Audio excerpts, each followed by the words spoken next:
Hello, everyone. Sorry for a short delay. This presentation is worth waiting for. I'm telling you that, as we have a real treat for you today. Uh, Virtual production or virtual cinematography has been existing as a filmmaking technology throughout the history, from the early days of rear and front projection, green screen, and other techniques. Only recently, with the great effort on the Mandalorian production involving the big LED screens and real-time tracking and rendering technology, it got pushed to the mainstream really hard. It quickly became a buzzword that has shaken a film production and post-production community. Today we have a guest to cover this topic. After the eye-opening presentation at the Summer of Unreal, we are happy to present a lecture by Clement Gharini from our dear partnering school, Escape Studios. Clement teaches cinematography at the Escape and combines decades of working behind the lens and another decade of digital compositing for Oscar-winning film. He has embarked on a journey in virtual production, and to be entirely true to the topic, he's joining us virtually from London. Hello, Hi Clement. guys, How are you doing? I'm very well. It seems that on my side the image is slightly delayed, but I hope the Seems sound like I is don't hear actually you that live. much. Can I you can hear hear you me now. at all? Yeah, Yeah, I can hear you now. Sorry for that. I think the sound is a bit out of sync for some reason, but here you go. That's my face, that's my voice, not necessarily coming together at the same time. Great. Great to see you today. And I can't wait to hear your talk. I've been following the Summer of Unreal talk, and that was amazing.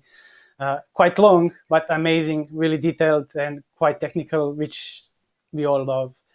Uh, I'm sorry, okay, I let's talk not a drag. lot. I No, talk that's a great. lot. We will learn a lot. That's what is My important. girlfriend says I talk too much, so I'm notorious for that. No, this is good. This is what we need today. Uh, let's not drag the intro and dive directly into your presentation. So I will leave you to it now. Okay, cool. Thanks. So I hope you guys can see that now. Yeah, awesome, fantastic. Well, good evening, everyone. So, yeah, no, it's a pleasure really to catch up with you. What I'd like to do really this evening is to just open maybe a conversation that we can start having this evening. We can keep having this conversation for some years to come, I suppose. It's just food for thought, really. And the basis of that, perhaps, at least that's my starting point. It's my very own professional background and journey. So I I started as a camera operator uh, some time ago, 22 years ago, apparently now. I double checked today, especially. It's 22 years. Don't tell anyone. Um, but it turned out that at first I was interested in making films as a film director. That never really happened, never really materialized. I never really truly became a film director. But my parents said, well, fair enough, you want to work in the film industry, but film director doesn't really sound like a serious job. So why don't you try something a bit technical? So I had a look. What was technical in the film industry? Well, what seems to be fairly legitimate was the camera. So the stuff that you see right there is some of my IMDb credits. The the reality of that is that it's mixed. So I had 10 years really in behind the cameras and 10 years as a visual effect artist. So uh, we are a few having done the sort of crossover switch kind of things, call it whatever you want. But perhaps not that many. And when I say that, is nothing to brag about. I'm not trying, it's not about me right there. It's just the sort of conversation, reflection, perspective that I want to share this evening. It's of course nurtured by my own professional journey. So that's all. That's the only thing, the only authority or expertise that I can claim somehow well, it's just what I've done so far. But I certainly have no other expertise or knowledge than that. And indeed, it started on set, on location, behind the camera. And I share with you some some pictures, some behind the scenes, which we were actually not allowed to take, And I'm going to sound like a dinosaur, really, and I'm aware of that now, because I'm teaching to millennials, 20 something people. So I realize how much a dinosaur I just became before I knew it. But it's 2004. Doesn't sound like, is it long time ago? No, no, come on, it's not long time ago. It's not that long time ago. But 2004, I was on in Scotland well, both in Leavesden Studio, northwest London, and in Scotland, Fort Williams, filming Harry Potter. I found myself there more out of luck rather than really genuine, again, merit. But I was there. And I was there in capacity of camera operator. So in fact, we were working with a sort of early drones. Yeah, this is me there. And we were working with that system, which originally was from Belgium, and I did a film academy in Belgium, so hence the connection, whatever. But then I met this gentleman there, very very out of focus.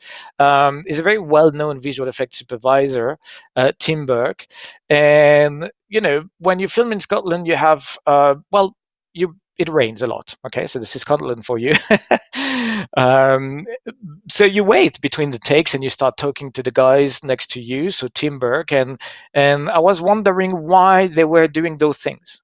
Why do you have the green there? Why do you have those little red cross? Why can't I see the dragon in front of my camera? So that, well, I suppose that was quite self-explanatory, because breaking news, dragon don't really exist in reality. I'm sorry, I just broke the news. But the fact of the matter is that I was expecting to see a dragon there for the Goblet of Fire um, Harry Potter film, and I've never seen that dragon at all, ever. Which for a camera operator is a little bit abstract. A camera operator is a bit like a dancer. It's very intuitive. You go with the flow. You have a sort of very instinctive, very sort of related to the body, related to the motion, related to the rhythm. Okay, so this is how you do camera work. It's something which can be again very physical, but definitely very instinctive. You follow, of course, a predefined perhaps storyboard or things like that, but you somewhat interact. The camera is the partner of the performers. The problem when you deal with a dragon that does not exist, well, you're on your own. You're absolutely on your own. You're left with your camera. There is absolutely nothing to frame, and the only thing that you see in front of your camera is that sort of mixed of bit of props, art department work, which is awesome, gorgeous kind of Harry Potter, typical Harry Potter kind of things, a bit of green screen, a little bit of tracking markers, fantastic. Never, ever have I seen a dragon in front of my camera. So that kind of sparked the conversation with that gentleman, Tim Burke, visual effects supervisor for Warner Brothers. Another things to keep perhaps in mind or to put in perspective is this.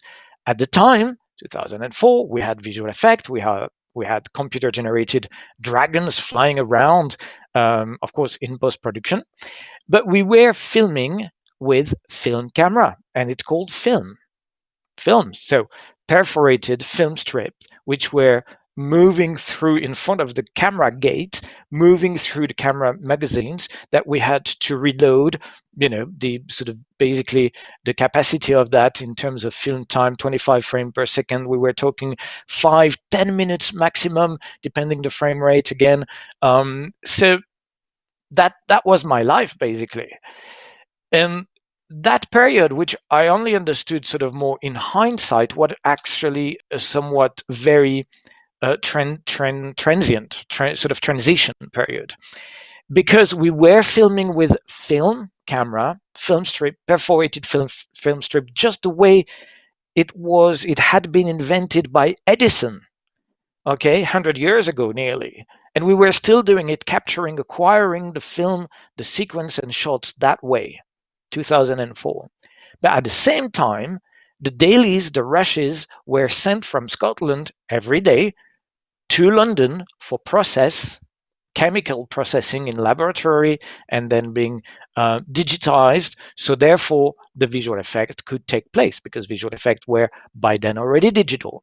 Now, another thing in perspective, perhaps to put in perspective, is things like Star Wars. First Star Wars, well, first Star Wars were actually optical visual effect, not digital visual effects. Okay, so effectively in 2004 we were in the sort of transition moment where most of the filmmaking was really performed the way it had always been made, performed ever since the beginning of filmmaking, ever since the silent era of film, and then eventually visual effects were added to that.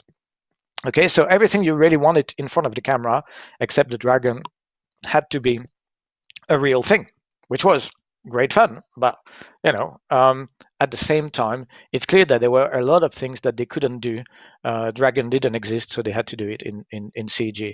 My world also was made of stuff like that. So I hope the video comes across fairly okay. It might be a bit steppy. I can see on my feed that it's not totally 25 frames per second. Fair enough. So what you see right there is something that you shouldn't see. I pause there, so it's not being frozen. My internet is fine, but we are in Prague, and Prague is a great place actually to do a lot of film. They have great crews there, Barrendov Studios, so really great skills and knowledge. So what's going on there? So well, we're filming in Prague with for GI Joe, and that's again more than 10 years ago, 12, 13 years ago. And I share that with you because, again, I think it's a sort of hybrid, intermediate kind of way of doing things in terms of thinking. How do you make films? How do you tell stories, really? And that day in Prague, by the way, Prague was standing for Paris because Paris is very hard to get any permit, any authorization to film. I know that I'm French. Once upon a time, I used to be French. French are absolutely impossible and to deal with. Uh, and this is what happened. So basically, they decided to put a car on a sort of a truck. And then you have, like, I think at the time we had 10, 12 cameras shooting simultaneously. So you have what's known as a Russian arm, you have a crane.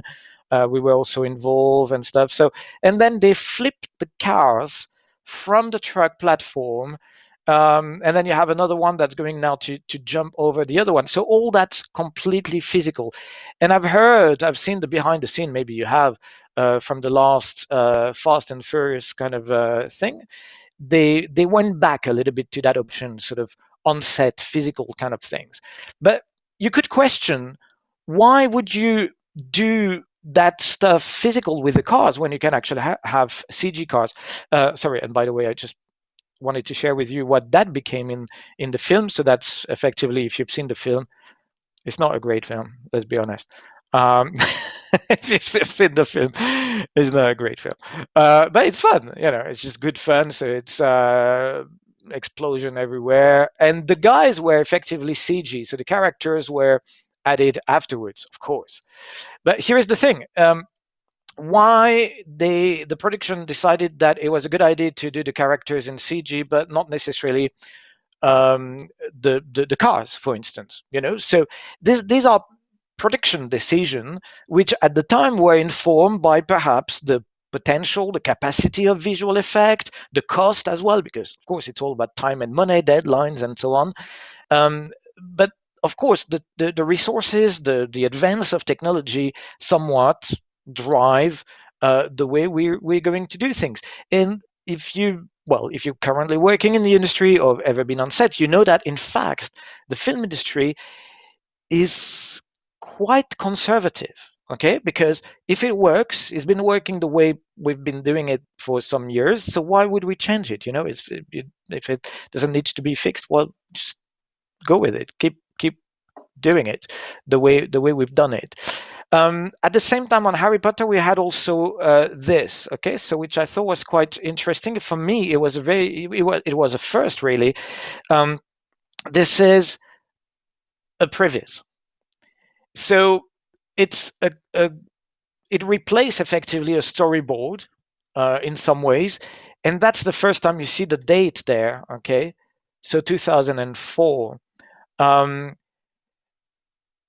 it's the way at the time, it was really ahead of, sort of really sort of cutting edge technique. In some ways you can see the quality of the 3D not so cutting edge for today's standards, by today's standards, but that was the first time I've ever seen a previs. I had no clue what I was looking at, really.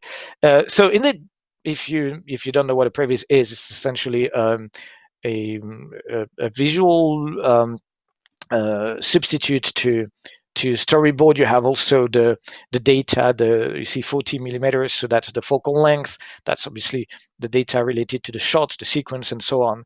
So it looks very basic, very rough. Once again, 20 years later, by our son, not quite 20. Here is the dragon, um, and previs nowadays are much better than that. And this is, I suppose, the bridge. This is the connecting point. This is the moment where I had a bit of a light bulb, and I thought, hang on a minute, this is this is really cool. This is, and you see it, you have like cuts of live action from previous films. So just to really get a sense to everyone, producers, directors, continuity people, everyone really, and camera people like myself at the time, to really understand what are we doing so that we are all on the same page.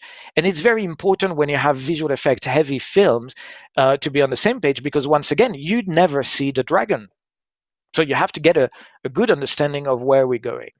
And naturally, kind of better than storyboard because it's animated, of course.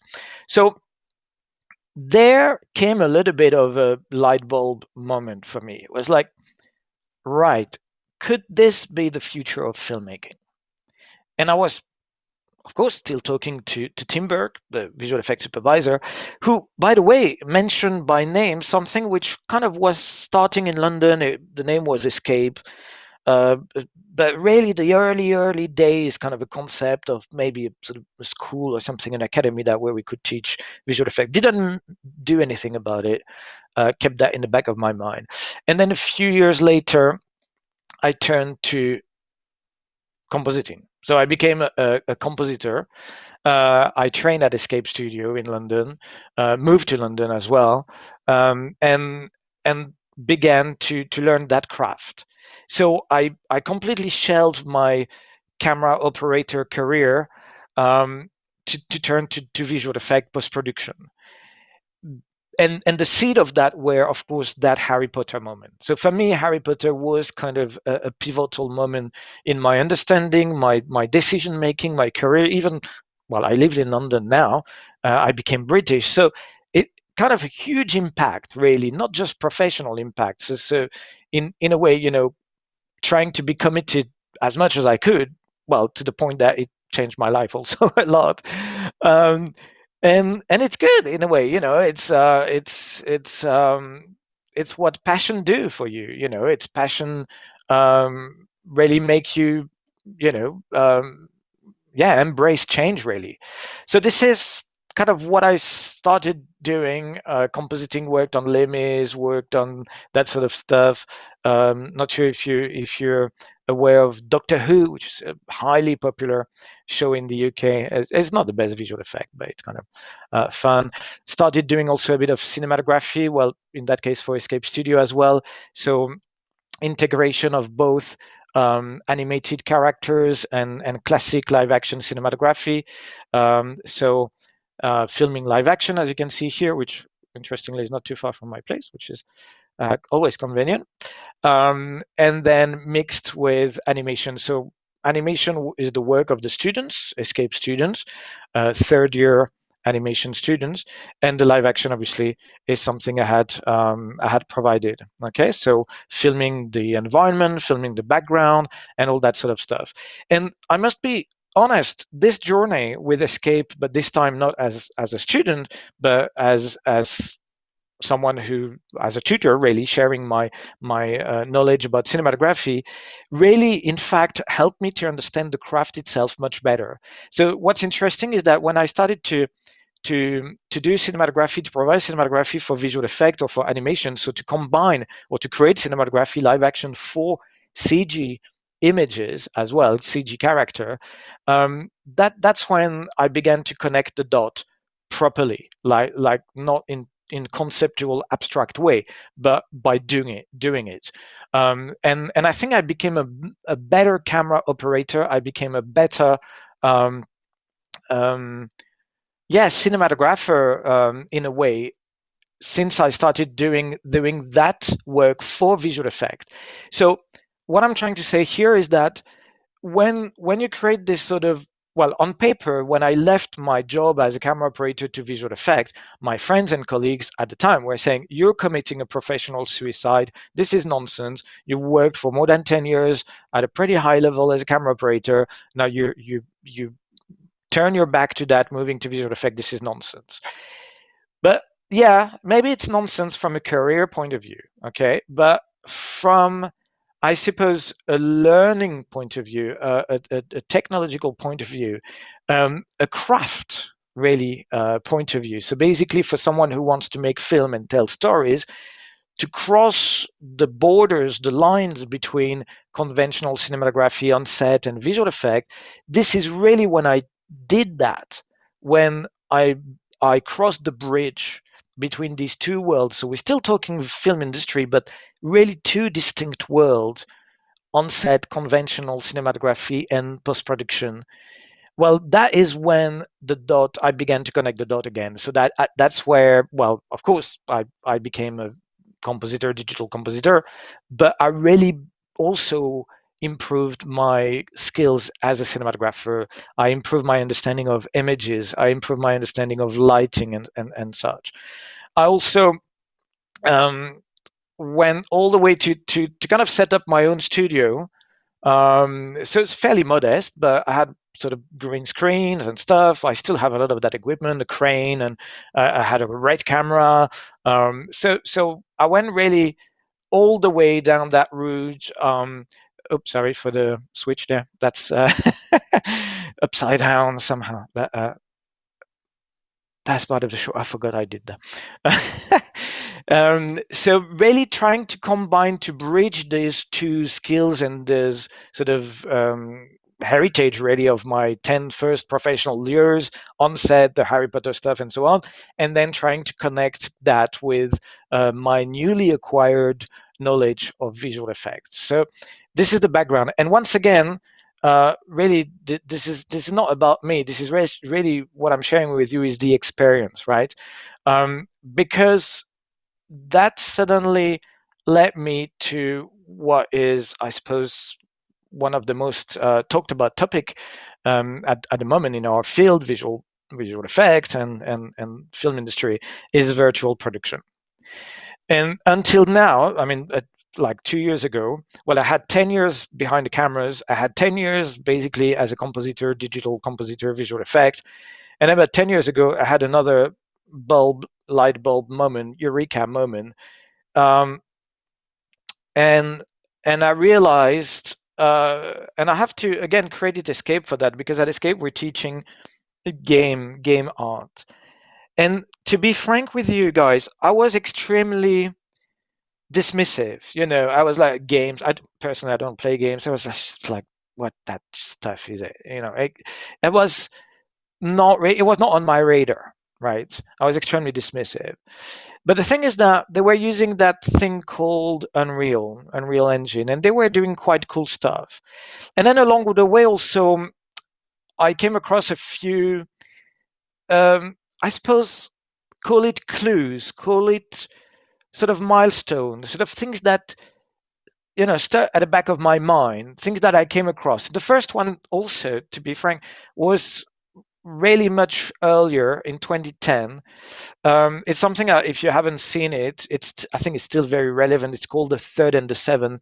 It's a fully CG film created by someone called Alex Roman, a Spanish guy, mainly versed into architecture, if I'm not mistaken. And what you're seeing right now, again, if you haven't seen it, Google it. It's called The Third and the Seventh. I think it's available on YouTube and Vimeo. It's a fairly well-known reference, but at the time, again, I was still with my camera, and that acted as a bit of, right, I have to take notice of that. I can no longer ignore. The last thing I knew about basically CG was the previs on Harry Potter that you've seen, which is, well, not really convincing. It's not photorealistic, right? It's a previs. It's just there as a substitute to a storyboard. And then 2010, I've seen that stuff, the third and the seventh. There's no characters, there's no creatures, there's no human being. Actually, there is a human being, but it's live action, and that's the only one. It's actually Alex Roman himself, the author of the film.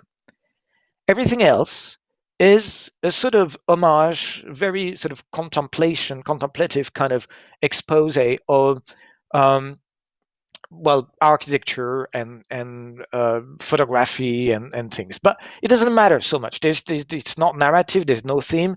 It's really about the way things look.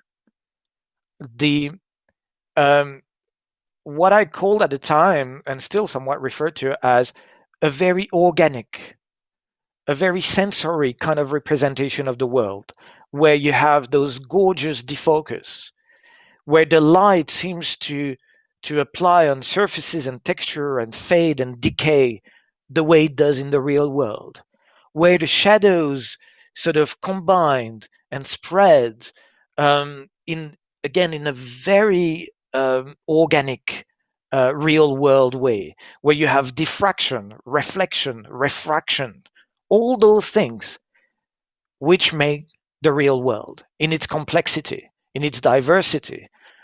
And that was 2010. I took notice. I was like, something is really going on there. Something is really happening.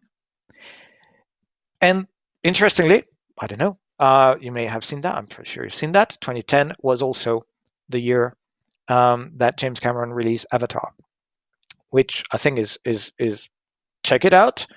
Um, it's pioneering in many ways, but the end result is not really convincing. I think, you know, it might be a bit of a subjective comment, but put that side by side with what we're currently seeing. A guy, again, who did the whole work on his own. It's quite impressive, and that led to another reflection, somewhat conclusion. Well, it's not necessarily about the resources. It's about the vision. It's about the perspective. It's about the understanding, the sort of universal understanding of light. Because whether you create images with a film camera, again, the old film strip, perforated film strip, the way Edison invented, all the way to 2004 Harry Potter, or whether you create images or whether you recreate the world or capture the world with Unreal Engine, for instance, a fully comprehensive 3D engine, which becomes more photorealistic by the day. Well, at the end, it doesn't matter.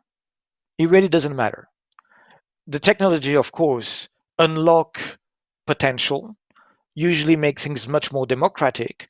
But fundamentally, at the end of the day, what matters is whether you're able to see the world, to capture the world, to understand, analyze, recreate a light in the most, again, convincing way. When I say convincing, you could say, well, what do you mean? Well, convincing, one, photorealistic, because fundamentally the film industry, whether again you do it with cameras, film camera, digital camera, or engine, 3D engine, it's about the recreation, the reproduction of the world we live in.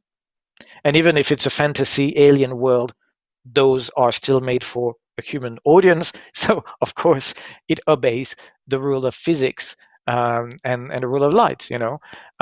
So, the sort of things that unifying factors, regardless the technology, regardless the device, is your understanding of light and how to represent the world. Okay, and that remains essentially fundamentally the same, irrespective of the device. So that was the next really big understanding for me when I came across that stuff that Alex Roman production, but that was 2010.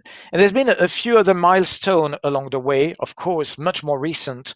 The work, again, I connecting all those dots, and 10 years behind the camera, 10 years in visual effect, I and again, sort of being exposed somewhat to what the game people were doing at Escape, I became aware of that thing, of the Unreal Engine software.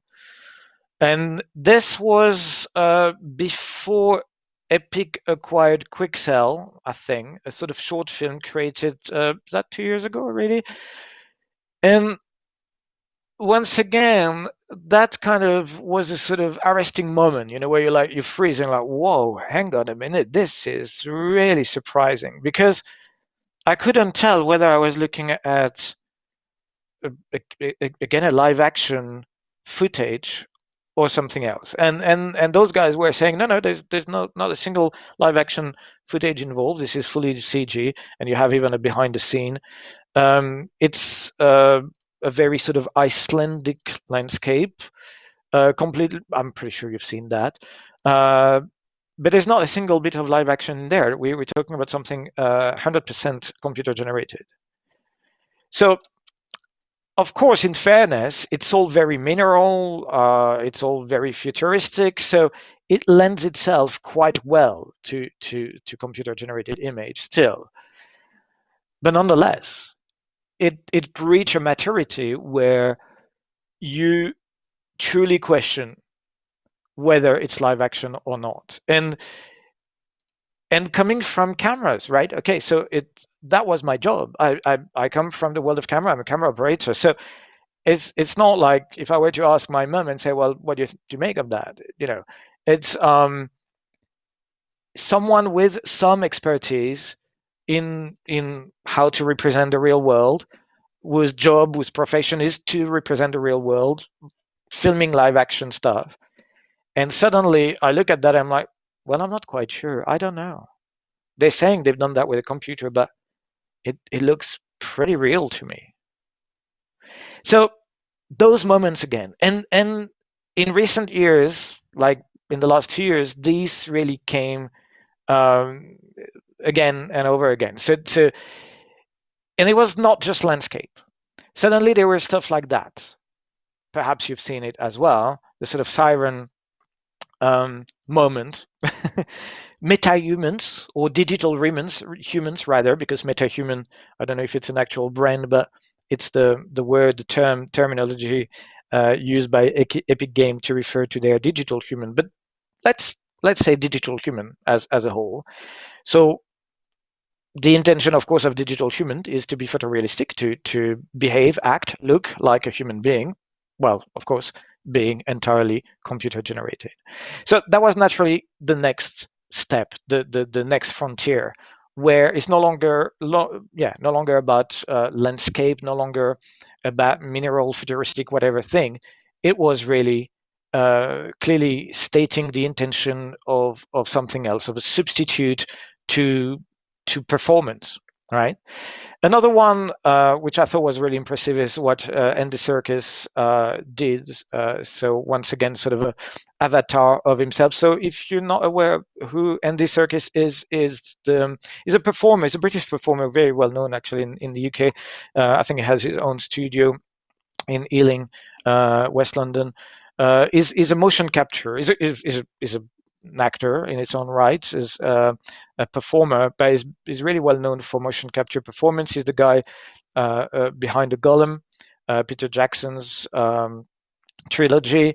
And what you're seeing right now, once again, I suspect that some of you may have seen that, is his digital avatar. So the guy, Andy Serkis, really it's his face basically. It's a digital capture of his face, and he is also providing the performance and the voice. So this is a bit of Shakespeare. So I've been following all those things over the years. I think I don't have it in that clip, but I think they also retargeted the performance to a sort of alien face, which was quite interesting. Also showing the versatility really of a performance. So I began really also to understand more as a filmmaker in a way that if you capture the performance no longer as an actor in front of a lens, which is what I knew so far, but as a performance on its own. So capturing not the appearance, but capturing the motion capture. And by then being the face, the body, the hands and stuff, then you really again open the range of possibility, creative possibility. And filmmakers, we are, I suppose, by definition, control freaks. So the ability to update, edit both the performance but also the light afterwards. So think about it. How can you possibly update the light after the performance? Well, in conventional terms, conventional cinematography, if you capture the performance of an actor in front of a lens, well, everything is there. That's it. This is it. You can do a bit of edit and visual effect, but you would not really fundamentally change the lighting, for instance. But with digital performers, suddenly this is the sort of things that you can do. So there's been a few other moments, perhaps less well known. Well, there is obviously the Metahuman, which has been released still as a somewhat a preview, I think, from Epic Game earlier this year, somewhere in April or something like that. So I've started playing with that as well. And I started learning Unreal as well, and I realized that it's a pretty steep learning curve. But at the same time, because I realized that the platform itself, although it's very mature, I suppose, with regard to game, it's somewhat quite in its infancy for everything filmmaking. So it's probably something which is, and you can tell. I mean, for anyone who's been using Unreal, it's you have release and updates constantly. So it tells very much about well, not only the resources and research and capacity in terms of research and development of Epic, but also of the sort of appetite for that new way of filmmaking, a fully virtual filmmaking. And this is really what I'm interested in personally. Um, so there's also a few other things that you could see, in ArtStation, like this is just a still. And I wanted to share that with you as well, because to me, this is so convincing. This is getting so convincing, so photorealistic that you're like, okay, the last hurdle really in terms of performance at the moment with digital human is dialogues. Okay. If your characters don't speak, and especially if you're doing just a still, so say fashion, for instance, I think now we've kind of reached a point where this is it. So long that your character at this point in time, September 2021, if your character is not talking, well, basically you can do a footage shoot that looks photorealistic, that basically your audience would not question whether it's real or unreal, without any models, without ever being on location. So some would argue, but hang on a minute, so this is the end of actors, this is the end of models, this is the end of shooting on set. So it's not the end of actors, because we need the performance, we need the voice, we need what is called motion capture. So I think we have to look at motion capture and virtual production as a different way to capture a performance. So it's not a substitute; it's just a different way to do it, and somewhat a more flexible way to do it. But I have the feeling that when it comes to, say, yeah, maybe fashion shoot, well, this is it. This is where we are. This is another way to assess where the technology is if for fashion shoot, you don't need a model anymore. You don't need to go on location. And your client or yourself can update the light, make changes about any factors of that image until the point of delivery. And of course, client, agency, production studios love that. Okay, extreme flexibility until the point of delivery, which was the promise of visual effects, compositing, for instance, to some extent, because of course we can't really do everything. Like again, to change the light direction, well, yes, you can, but it's an absolute, huge work, and that would struggle to reach any rational, reasonable deadline.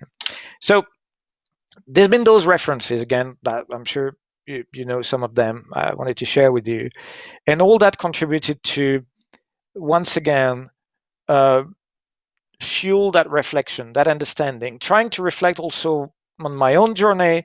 Why did I make those decisions? Where am I going? Is it really that stupid as my friends and colleagues said back then, committing professional suicide and stuff?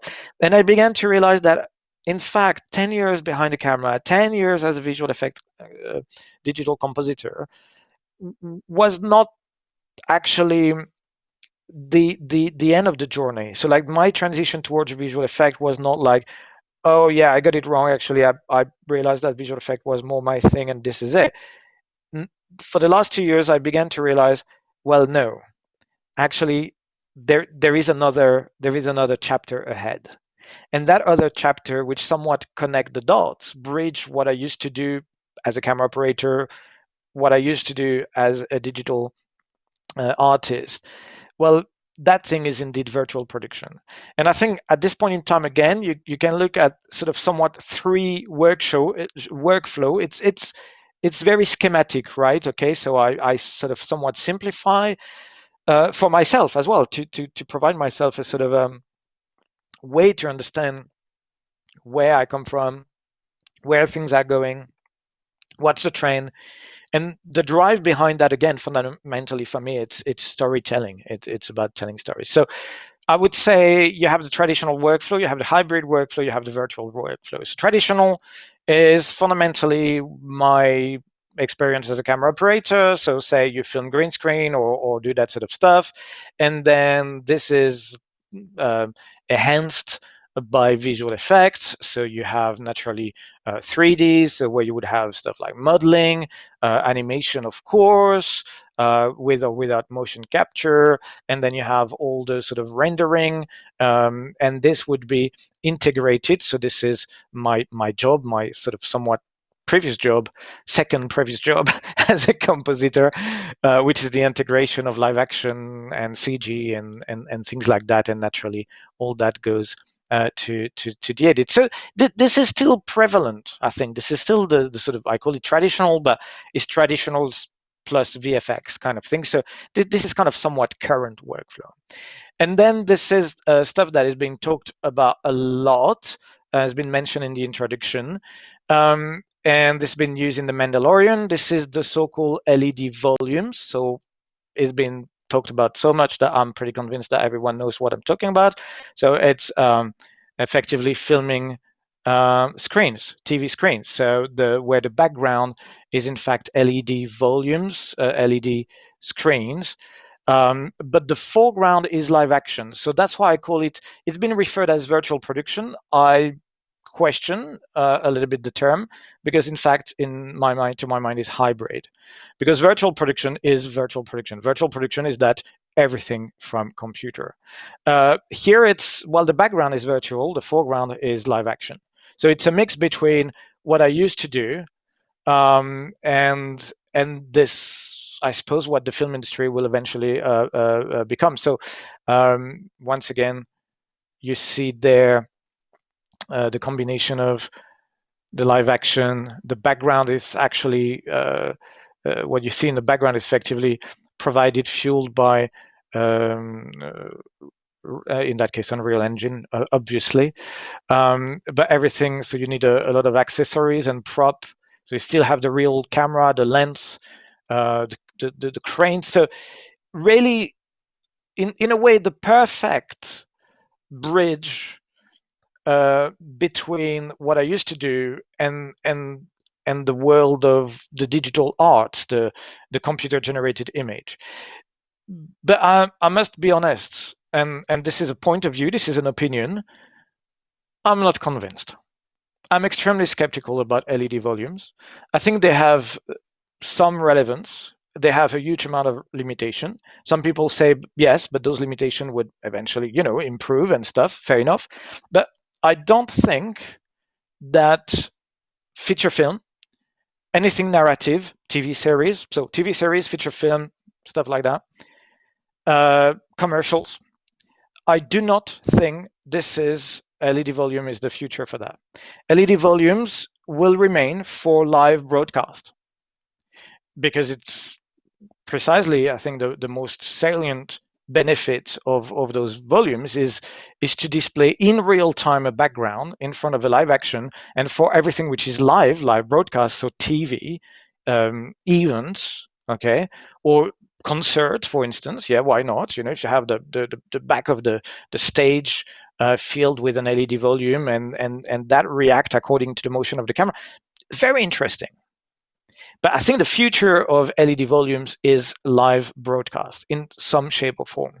For everything which is narrative fiction, feature film, TV series, as soon as we have photorealistic digital human, by which I mean where you cannot tell apart whether it's a performer, an actual human being, or a creature which is being a human being entirely created by a computer. The moment we reach that, and we're not far off, I personally believe we are between 5 to 10 years max, possibly 5. Um, and the last hurdle again is this dialogue thing. Is that the digital human are not convincing as soon as they open the mouth, basically. But as soon as we get that, it's pretty clear to me that studios, productions, filmmakers would have very little interest and benefit to go on location and do that sort of live action thing anymore. And therefore, LED volumes would cease to have any relevance for feature film and TV series. Everything would be virtual production, meaning full virtual production. 100% virtual production. But this is only possible once we have a full photorealistic digital human. And what's very interesting from my point of view is that a company like Epic Games is really working simultaneously on multiple fronts. Well, the biggest one is obviously game, because this is where they come from, and the other one might be indeed because they're promoting a lot of that, which is really interesting. Again, those LED volume, which, as I said, don't get me wrong, extremely relevant, but I think the future of that is broadcast, live broadcast, and then at the same time also promoting that digital human. Okay, so this has obviously an impact at many level. There is a economical impact, technological impact. There's a human impact as well. My belief indeed is that for feature film, narrative, fit stuff, TV series, again, it's going to be fully virtual, and that's kind of the workflow that I kind of explore right now, and to understand really what would be the best way to do that. We're not there yet. We are not there yet, but it's coming very fast. So as I said, this is an opinion. This is my understanding and my analysis at this point in time from my sort of nascent experience of virtual production of Unreal Engine. I have my own motion capture system. So I'm exploring that quite seriously, and also on the basis of my background and experience coming from, well, the uh, early days of somewhat filmmaking. I mean, the filming with film cameras and this what looks now a sort of fairly antiquated way of doing films, really. And this is it, really. This is what I wanted to share with you. Yeah, just starting a conversation. I mean, not claiming I start this conversation. It's suppose it's conversation which is ongoing, but this is perhaps relevant for anyone who work currently in the industry. So if you work as a DOP, director of photography, cinematographer, currently in live action, if you work as I don't know, a costume designer, if you work as a makeup artist, if you work in that capacity as a spark, as a grip, I would say, well, within 5 to 10 years, you guys are going to work for TV broadcast. You're not going to do feature film. And again, I know that statement sounds a bit blunt, but, and especially coming from a guy who worked on set, my belief is that it's going to be full virtual production. So it's important. It's relevant for people who currently work in the industry, and for people who have a desire to work for the film industry. I think it's also interesting to question things, to question technology, and to try to make sense of those technology uh, yourself, because you have also a lot of hype, a lot of sort of things are trending, things becomes very popular. We have sort of amplification phenomenon through social media and marketing. So I think we have to cool down a little bit, just look at what things are, what their potential is, and try to make sense of it by um, both trying to do it yourself, so to get your hands dirty a little bit, and to see what works, doesn't work, but also reflect, also have this sort of catch up as we do this evening, and yeah, just talk about it, sort of converse about it in a way. So yeah, this is it. This is really what I had to share with you. I don't know if we have time for Q&A, if you feel like it, Milos, or Yeah, of course. I don't know. Yeah, of course, we have the time. Thank you very much, Clement. That was really exciting journey that you had, and it's a great motivation from switching from uh, film studio like lights to dark room of compositing and going back again. It's like going from light to dark to light. Now in virtual space. No, that's great. Uh, like while you're exploring the whole industry and the possibilities of this technology, how is it accessible for someone to start on in virtual production or just exploring it as a future career? Let's say. Well, I think the virtual aspect of what we do makes things more democratic, broadly speaking. We've seen that with the music industry, for instance. The music industry somehow it's a good benchmark because they from a digital point of view they've been ahead simply because there's less data to deal with. And you've seen, well, if you're a music creator now, you can have your music on Spotify. And I think the future of filmmaking, for instance, or if you're interested in again digital arts and what's known at the moment as visual effects, um, this is clearly following the sort of same democratization process. So everything digital virtual makes stuff more democratic. What that means is that it's easier to get in, much easier to get in than it's ever been before. Of course, I will somewhat preach for my own church, Escape Studio, because I train at Escape Studio. So it's a fast track.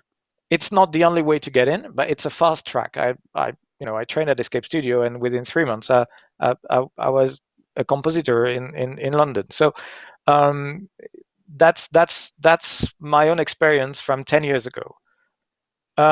But again, you have to be honest. It's not the only way. You can also, there are many people like YouTubers at the moment uh, who I'm following, and they are amazing Yeah, guys the doing whole, amazing whole industry stuff in started. their bedroom. Yeah, I want to say exactly that. Like, it all started like with community on internet sharing their experience while they were learning, so making lots of mistakes, and Yeah, yeah, the whole industry grows and together it's almost. true. This is the I haven't mentioned that. I mean, until now, so I'm grateful for your question as well. But is the for the last 10 years, basically one of the main differences also at the same time, it's coincidental, but it's completely unrelated. You have social media, you have that sort of stuff. So that means that now you can have your work on YouTube, have your work on ArtStation, be part of a community, and I think it's a very generous community. I'm not sharing much myself because I think I'm still learning at the moment. So I'm not in capacity to really help people in terms of virtual production. I don't feel, sort of, um, I experiment basically. I'm in an experimental phase. So I can share my experiments. I'm not on social media, but I learn a lot from the community. That is for sure.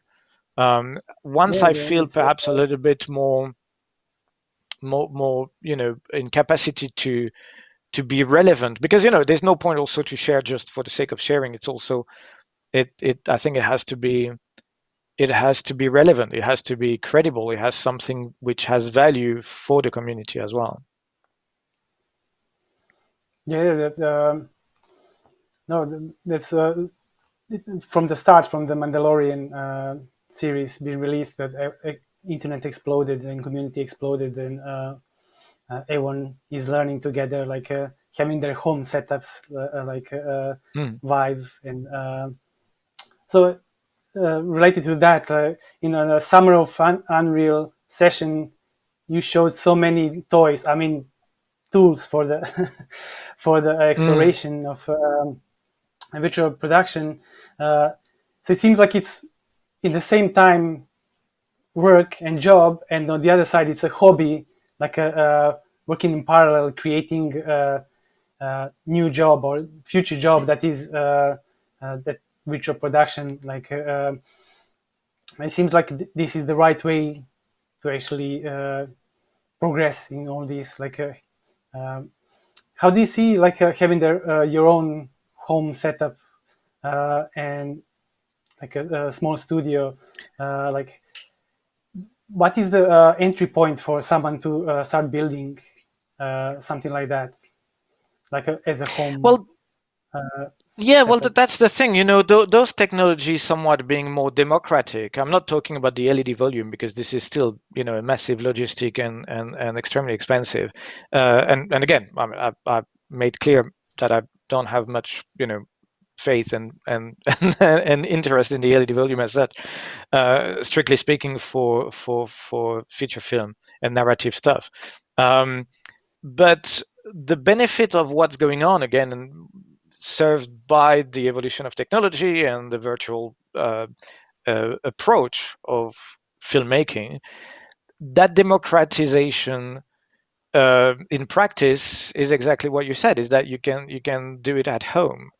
It's being illustrated abundantly again by those YouTubers, by members of the community, able to do extraordinary piece of work from their bedroom. So it's always been, a bit of a sort of a cliche story that the lone creator artist doing a well, but now this is real. This is real. This is genuine. This is you have people, with a sort of fairly average computer being able to put together things which were only available to big production only a few years ago. So that's why I think it's also important to not just absorb the technology as such, but try to put it one in a context, but also in perspective with regard to the evolution, to where we come from, so that we can really make sense of the pace, of the timeline, perhaps the direction.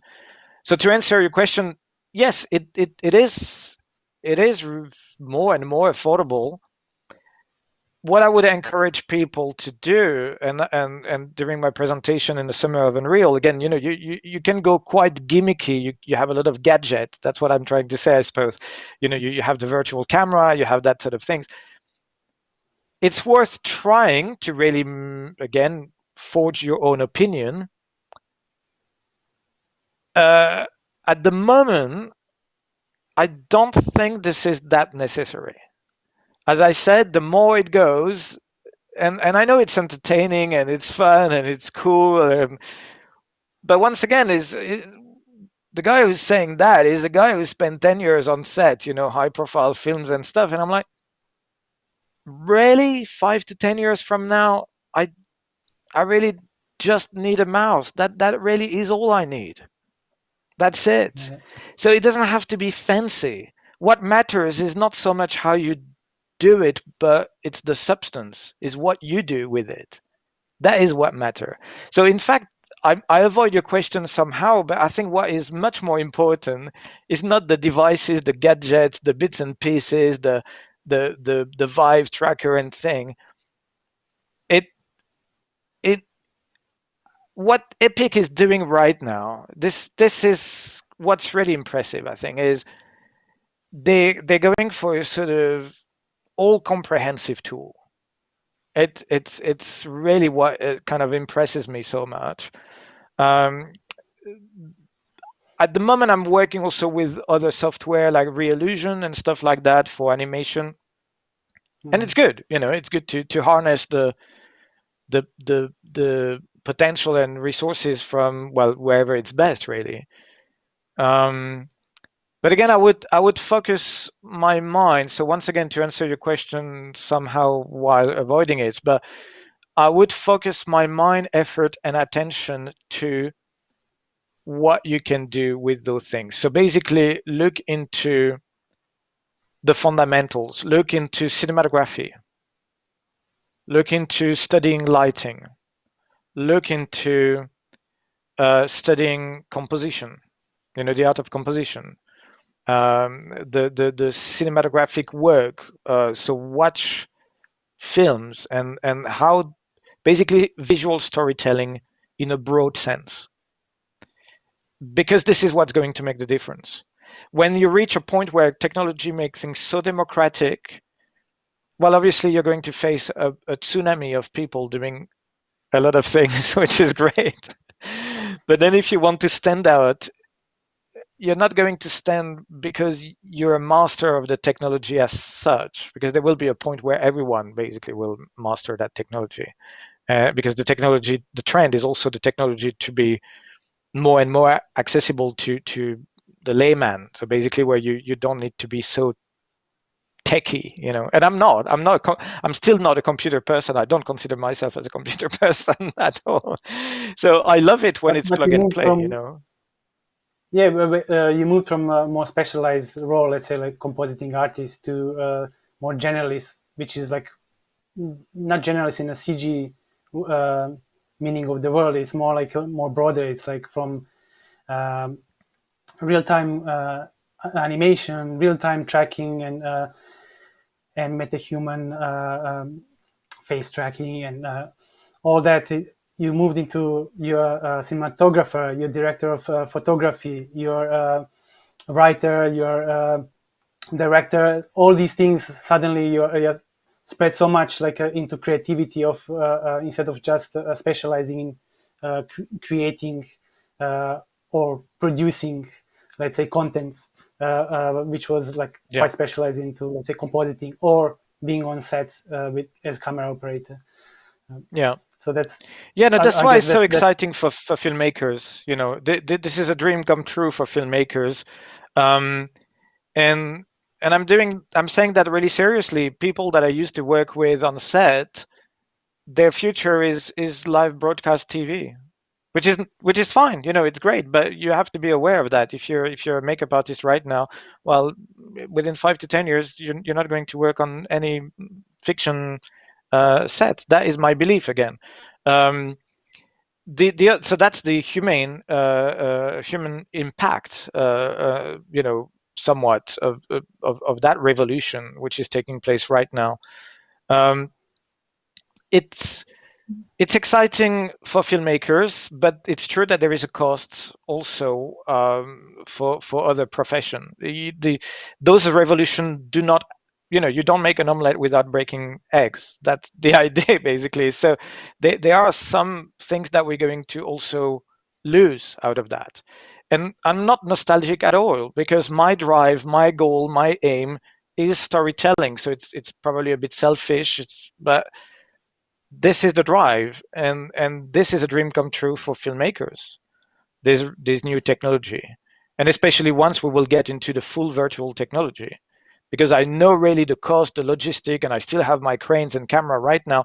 But I look at that and I'm like, this is already the past. I mean, it's being used currently, but this is yesterday. yeah. This is yesterday. Yeah, we in this, like you mentioned, like we in this transitional period where we exploring what is the next step, what is the so we have some kind of technology that is representing what the future will be, but yeah, like you say, when that transition happens, things will change for some people, Mm, and for the industry.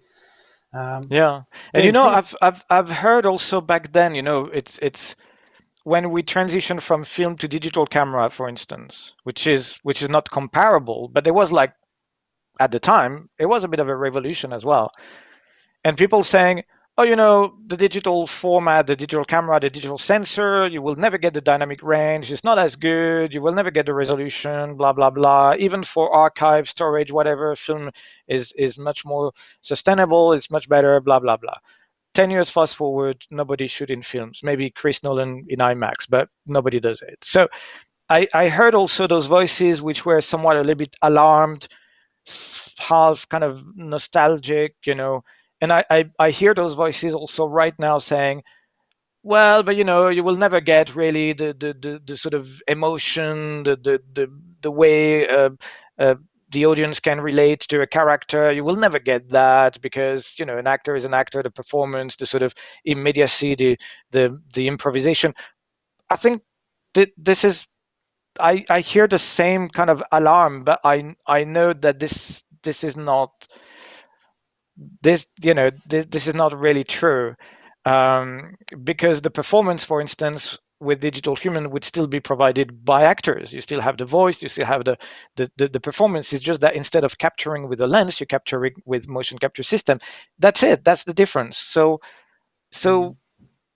I don't believe those alarmist voices because I've heard them before when we transitioned from film to digital, and it turned out that the technology just moved on. You Yeah, know. the change is happening really fast. It's usually unexpectedly fast. So, like you said, five Yeah. years, 10. Cool. Yeah, thank you. Let's see if we have any questions from the audience. Uh, okay, we Hi, have Clem. Hi, Lily. Milos. Hello. I have to say, first of all, it's so inspiring and great to talk about this as a very last talk at the conference. And actually, because we pay so much attention about the technical details and technology itself and the progress, it's really nice to actually get back to the roots and talk about the importance of storytelling and, remind ourselves why are we in this industry and why we do all of this, this broader picture. But without me reminiscing or being too emotional about filmmaking, I think we have some fresh minds who are eager to ask you some questions. Thank you for coming tonight. It means a lot for us rookies in the 3D industry. My question is more focused on the discrepancy between on-set, real, old-time filming and the new, completely digital way of cinematography. Does the shot or the movie lose that wow factor, that admiration, that respect? Because if we think of, for example, Terminator 2 with James Cameron, the infamous shot of the helicopter going below the bridge, everybody was stunned. I mean, we all knew that the Terminator and the liquid was the effects, but was the helicopter effects? Was it real time? And yeah, it really was the real helicopter flying that low. But for example, the critics of the latest movie, The Dark Fate, the sixth one, when Tim Miller spoke of the film, everything was fake. The tires were fake. The car was fake. The people were fake as well. Everything was fake. And it kind of made the critics go, oh yeah, well, of course, even the blood is fake. Yeah, even the metal is fake. Everything is fake. And it kind of gave that, oh, well, yeah, of course. I mean, or for example, the Christopher Nolan's Batman trilogy, the truck scene. I mean, it's so famous that the YouTube algorithm suggests the truck scene. So my, to like say it short term, if our tools or like your like the toys in Unreal Engine become better and better, and if we really do get to that computer graphic quality of ultra realistic, we can't even tell the difference anymore. Does the shot, does the whole movie lose its admiration, the possible success, or even like the possible that wow factor that we once had when the films became like popular thing? Yeah, no, it's a great question, which I would break down in two factors. If you look at visual storytelling, one aspect is the representation of the world. How do you represent the world in sort of technical aesthetic terms, which is mostly what you referred to. is what do we see, whether it's fake or photorealistic, right? So that, I think, will be sorted pretty quickly. Because you can even create accident, you can even create randomness in the world in the virtual world. So to make it precisely less predictable, less scripted in a way, right? But that, to me, is only half of that question or that approach, because you could also consider animation films like Disney. Are they, from a storytelling emotional point of view, are they less efficient because they are not photorealistic? Well, no, because they are not photorealistic. They are animation film, so they are not at all photorealistic, and they still work. You know, you still cry with Bambi, and Bambi is talking or something. You know what I mean? So it it works even if you're completely non-photorealistic. And and to me that brings the other half of that equation, which is if the stuff that you refer to, in fact, to me, does not belong so much about the way you represent the world, but about the emotion and the storytelling. And I have two references in mind for that. One is Blair Witch Project. Don't know if you've ever seen that film. It's a handheld film in the woods about witch. Do you guys know what I'm talking about? No, no. I think the title is famous, rings a bell, but I haven't seen it. No, I'm sorry. So check it out. Blair Witch Project is basically a bunch of teenagers camping in the woods, and it's all filmed in a handheld video camera.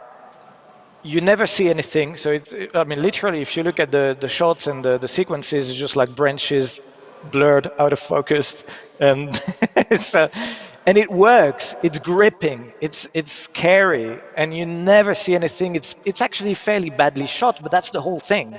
That's why it's so efficient. And there is not a single CG. There is nothing. So that means that, in fact, to me, it's really, in that case, it's about the edit. It's about the script, really, the storytelling, maybe dialogue a bit. The soundtrack contributes hugely to the efficiency of that shot. Another film which is a little bit more experimental, it comes from Lars von Trier, the Danish film director, which is Dogville, with, I forgot who's in there, famous actors. There's Lauren Bacall, but there is the other one. Anyway. I don't know if you've seen that. It's entirely shot on stage. So basically, it's a theater stage, and the story depicts the life of villagers, but they're not in a village. They are basically on a theater stage, and the houses are it's basically simply drawn on the floor with charcoal. So there's not even an environment. There's nothing. It's pure storytelling, and it works. It works. Like, I got sick. It was completely nauseous because the story is gripping. Is a story about guilt and murder and stuff. And there was no artifice. There was no visual effect. There was nothing. It was just basically Lars von Trier, the director, filming himself on a theater stage with great actors, it must be said. And to me, that was also another demonstration that, yeah, you can. It's the antithesis of basically what we've been talking so far about, you know, the digital technology, the high-tech stuff. Well, those films, those references are completely anti-high tech. They are the opposite of that, and it works. From a narrative point of view, it works. So again, I think it's important to make the distinction between that representation of the world, which is more, again, an aesthetic, technical thing, and that's what we've been talking about, you know, whether virtual production would eventually become photorealistic and so on and so on. And then the strictly emotional narrative aspect of things. These are two things that obviously need to converge and come together, but yeah, of the two, the aesthetic and the technology serve the narrative, not the other way around, I think. Thank you so much. Thank you for your time. Pleasure. I guess if the story is moving us and we get emotional for it, it works. This is the only thing that matters in films. What is the emotion you get? Let's move to the next question. Well, hi, I'm Darko. I have two questions I would like to ask. Well, the first one, if you use a virtual production scene that is fully made in virtual reality, let's say, and you have a virtual character designed, but in the real time, in a real life, you use camera system with trackers, multi-camera system with trackers and lights, also with trackers. Do you consider that a hybrid production or fully virtual production? If you understood my question. No, I would say it's fully virtual. This is basically what I'm doing. So Vive trackers, motion capture system, but virtual, fully virtual, because entirely the render basically is entirely generated by the computer. So for me, when I refer to hybrid, it's because it genuinely involves both computer-generated background through the LED, but still making use of the conventional cinematography, meaning lenses and live action. And so that's what I refer to as hybrid, which again, at the moment, that LED volume production system is currently referred to as virtual production. But to my mind, virtual production is virtual, so fully virtual, 100% virtual. But of course, in that context, 100% virtual production, making use of Vive trackers and motion capture is the way to go. You know, it precisely that kind of somewhat linked to the previous question. That sort of gadget helps you to bring back a little bit of organic feel to the virtual process. Um, Thank you. I have another question. Since the Epic Games announced that the Unreal Engine 5 could handle new polygons, non-optimized, with countless polygons, do you think that will improve the filmmaking industry or even make it even more realistic? Since you could use the improved lighting system and non-optimized photogeometry models. It clearly improved the photorealism, like what I've seen starting playing a little bit with Lumen and having worked and still working previously with sort of ray tracing and stuff like that. It's clear that what they're trying to do, I think it's two things. From a render point of view, from an outcome point of view, it looks more photorealistic because the way, especially global illumination, for instance, really behave the way, well, not exactly, but very close to the way it would behave in the real world. So a natural sort of multi-bounce, and around, and you have this very organic feel. So in that respect, yes, it's an improvement. But I feel also simultaneously that for the user, the creator, things become easier. I'm not too sure whether it's because I've done that for 2 years, so I'm beginning to be a bit more comfortable with the practice. But I have the feeling that also like something like Lumen remove a little bit the complexity that we have with the previous version, where you have really to go into your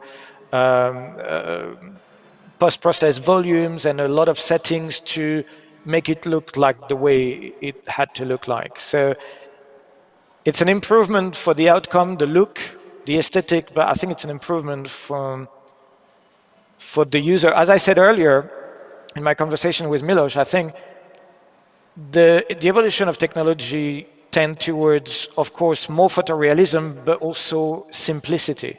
It's going to become easier and easier and easier and easier. So plug and play, basically. Thank you. Thank you, Darko. Pleasure. Are there any more questions? Yes, I think we have some more. So go ahead. Hi, hello. I just wanted to say that I really appreciate the presentation that you made. It's really well put together and was really interesting. And I just wanted to ask a question about this digital liberty that's going to happen in the future, where it's going to become so accessible to make like really great visual effects that pretty much everybody's going to be able to do it by themselves. In in that world, and like in that universe, where would you see like big blockbuster action movies being? Like, for example, when James Cameron's Avatar came out, pretty much everyone just watched it for the visual effects. Once that becomes so accessible, it just won't have any shock factor. Where will they go after that? Better script, better stories, better performance. I think your best visual effect is, again, your story. And there's been this sort of infancy of the visual effect, and it's very legitimate in a way. When we began to be able to do all those things, even casting back your mind to Jurassic Park, to indeed the Terminator, part of, I suppose, the selling point were the visual effect, the stuff which we had not seen before. But now we have the visual effect has acquired much more maturity, and the audience has been exposed to a lot of that. So I think we have exhausted that. Visual effects are no longer and can no longer be a selling factor, and they should not. So in fact, the last 20 years, I think, have been a little bit frustrating in the sense that we had to go through that display, through that sort of showing off, through that, look what we can see, and that was a way to sell tickets. But the problem, it was detrimental to the substance, you know. And now we acquire more maturity, I think, because we have the best of both worlds. We can pretty much do whatever we want. We can show whatever we want. We've proved ourselves that there is no limit to what we can represent. Dinosaurs, far galaxies, whatever. So there's nothing to prove there anymore. So the next frontier, really, for me, is back to basics in a way. It's the substance, it's the performance, and it's the story. But I think it was a necessary evil. We had to exhaust that. We had to go through. It's like a photographer has to do the sunset. You had to shoot your sunset, a few sunsets, and then once you've done that, well, you can move on to maybe something else, something a bit more relevant, meaningful, whatever. It was necessary. It was the infancy or the teenager of the visual effect. So we had to go through it. Okay, thank you a lot. If that makes sense. Pleasure. Thank you. Okay, I guess we have more questions. Hi. I'm not from the branch of art, digital art, but I'm a journalist, and it's very interesting for me that you came from that profession and become one of the best in VFX effects for filmmaking. So my question I'm is... not, by the way. I would not make such claim. For us, you are. Okay. My question is, where do you find your inspiration? Do you stare at people's faces and look at the face wrinkles or something like that? And that rock you showed us, it was very realistic. Do you spend much time in nature to get your inspiration or looking at the people? And what does that process look like? Yeah, well, just to put the record straight, I'm not the author of those references, okay? So this where I share that with you because at this point in time, for me, it's a process. So it's a lot of experiment. I share a few things on LinkedIn, but like the rocks that you're referring to is not my work. It's something that actually inspired me. But to answer your question, I think again, as I mentioned before to Milos, I think it's not so much about inspiration, but to be pragmatic, I would really recommend everyone to nurture their expertise in observation, basically, to observe the world. So essentially, you kind of answer the question yourself. I think it's observation of the world. in a fairly acute, meticulous, analytical way to see what things are made of, how light, wrap itself around environments and people. So that's, I suppose, from the image maker's side, which is more, again, artist, technician kind of world. Naturally, if your goal is to go into filmmaking, and as far as I'm concerned, I'm still not a film director, by the way, so that was my original dream, still not happened, has not happened yet. But then I think well, yeah, it's about storytelling, so then it's about human experience, about trying to understand human nature, but that's a completely different thing. But as far as image making is concerned, then yes, it's from a very pragmatic point of view, it's the observation, the very meticulous observation of the world. So looking at images, image that you make yourself, the image which have been made by other people. One of the workshop I do at Escape also in cinematography, which is extremely efficient, that's what I learned also at the Film Academy, is to recreate an existing work, be it an existing film shot, or it can be also a painting. So you recreate the framing, you recreate the light direction. And that exercise is fantastic because it triggers, first, it requires you to analyze, and second, to transpose that, practically speaking, to recreate that. So it's both. You have the analytical aspect and then trying to reproduce that, to recreate that, so the making of it. Thank you. That was the answer I was looking for. Thank you, Nat. So do we have more questions? I think that things around us, actually, because we are part of a bigger festival, are cooking up. So we would like to thank you very, very much, Clement, for not only sharing all these details, but also being very encouraging. And actually, by one answer, you provided multiple answers to many other questions that we had. And one of the questions that we got through YouTube was, what was the next personal development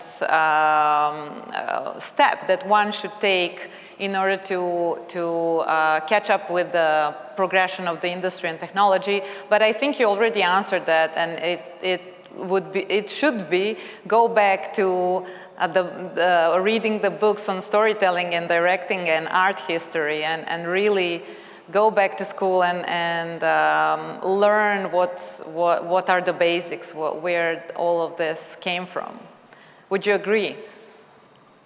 Yes, indeed. And in fact, I think the requirement for today's filmmakers and image maker is probably higher than it's ever been before, because we need to be up to date with the technology, and at the same time we need to somewhat be up to date with the substance, somehow. So there is more. There is, back in the days you could just be a technician and just do your very small contribution. But I think now we have to have a more holistic, comprehensive approach. So thank you both, guys. We will leave with this on this occasion, and hope to have you back, not only virtually, but also in presence here in Novi Sad or Serbia. So thank you once again, and thank you, Miloš, for really making this talk international and virtual, and to be in so many places at the same time. For us, it was really heartwarming to have this talk as a closing session. Thank you, Milica, and thank you, Clement. It was quite inspiring for me as well. My pleasure, guys. Take care.